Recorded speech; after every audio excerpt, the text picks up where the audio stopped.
Bom dia, presidente, colegas, quem nos assiste. Eu acho interessante que tudo vira pauta. Quando não se faz, se vira pauta, se vira crítica. Quando se faz, vira pauta e vira crítica. A situação da PPP hoje é referência no Brasil e está servindo de estudo para outros estados, inclusive, que estão vindo conhecer. E sobre o jantar, vereadora Sandra, eu acho que a senhora não reclamou quando seus assessores foram lá jantar de graça na empresa que pagou o jantar da PPP. Isso a senhora não, ou eles pagaram? Não pagaram, né? É almoço, janta de graça. Então, mas isso a senhora não criticou.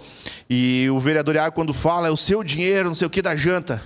Peraí, mas vocês estão fazendo um pedido de informação. Vocês já estão pré-julgando que foi usado dinheiro de forma errada? De forma equivocada? Eu acho que seria errado se a empresa pagasse jantar e depois ganhasse a licitação. O que não aconteceu. Agora, não estou entendendo a ironia. Não estou entendendo. Vereadora, nem tudo são flores ou jardim de flores para ficar plantando e ficar discutindo aqui.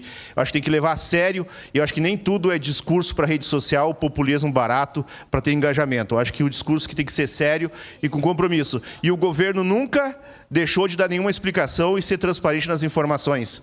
Tanto que essas informações que vocês estão pedindo, praticamente todas elas já estão a público. Mas, com certeza, a base vai votar junto, a favor, porque, como eu falei, ninguém é contrário aqui à prestação de contas e transparência nas informações e nos gastos do município. Obrigado.